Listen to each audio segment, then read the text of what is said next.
Brethren, we need to be in a state where we are keeping Christ before our hearts, our minds, our sight all the time. You need to be thinking, what comes into my life that challenges that? You need to be thinking about dedicated seasons. Guess what? You don't have what happens to Charles Simeon or Jonathan Edwards or Thomas Charles unless you're doing what they do, which is meditation. We live in a day where meditation is almost impossible. We've got so many toys, so much noise, so many distractions. I mean, which ones of us here don't have a cell phone in our pocket? There was a day when Jonathan Edwards could ride his horse in the woods to meditate on Christ.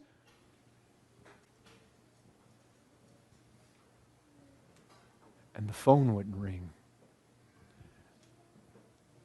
It's not a positive thing that you have a cell phone and you can be reached at any time. And that no matter when somebody calls you, you answer. You ought to have seasons in your life when you turn that thing off. You need to have times in your life. Brethren, look at a week of your life with me. How much time are you... Which ones of you are taking an hour where you say, I'm going to go for a walk and I am going to seek to meditate on the first 4 verses of Hebrews. And I want to chew on those and I want to begin to ask questions and I want to be able to compare Scripture with Scripture in my mind and I want to think on Christ and I want to think on His person and I want to think what that means. Brethren, when you become filled with a joy that is unspeakable and full of glory over the glories of Christ, that's where health comes from, right? The joy of the Lord is what? It's your strength. Don't tell me that people that become unable to speak because of an exhilarating glory of Christ, and then the only words that can come out amid tears and deep heart movement of the truth of the reality of the person of Christ. And all I can say is glory, glory. People like that, they don't go out and let sin and weight cling to them. They don't go out and have to be told to obey those that have leadership or attend meetings or be fruitful in their life, or to be careful lest they fall away. People are not headed back to the old country when they've experienced Christ like that. But listen, this book of Hebrews makes it abundantly clear. You live lives like this and you win this race by things you do. That's the reality. Work out your salvation with fear and trembling. Brethren, people fall out of this race all the time. They fall out all the time. Don't fall out.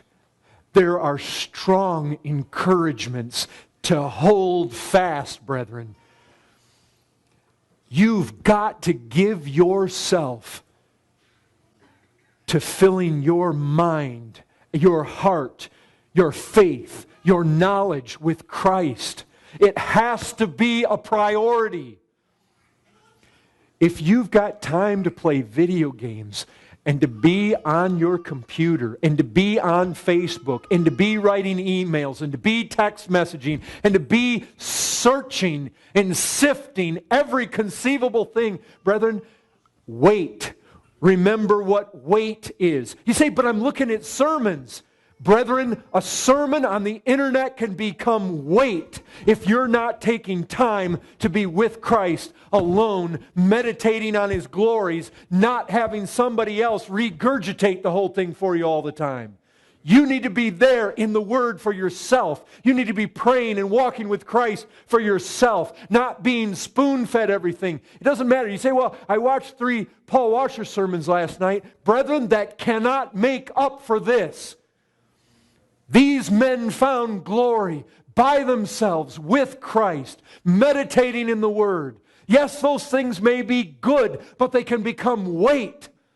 You say, but I got friends, I'm wanting to communicate with them. It can become weight. You've got to make sacrifices to be seeing the glories of Christ, and that alone are healing, brethren.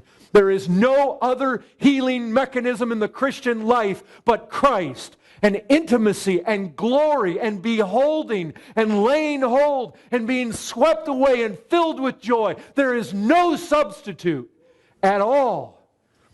Brethren, this is the heart and soul of this book of Hebrews. A strong encouragement. Hold fast. And it's Him, brethren. It's Him, the hope we have. Doesn't it say? Jesus Christ, our hope. 1 Timothy 1:1. He is the hope. You have no hope outside of Him. And you need to hold fast. Holding fast doesn't mean letting go for all this stuff and weight in your life. And it clings so easily. And all you have to do is not make an effort, and you'll just drift. It's a fight, brethren. God help us.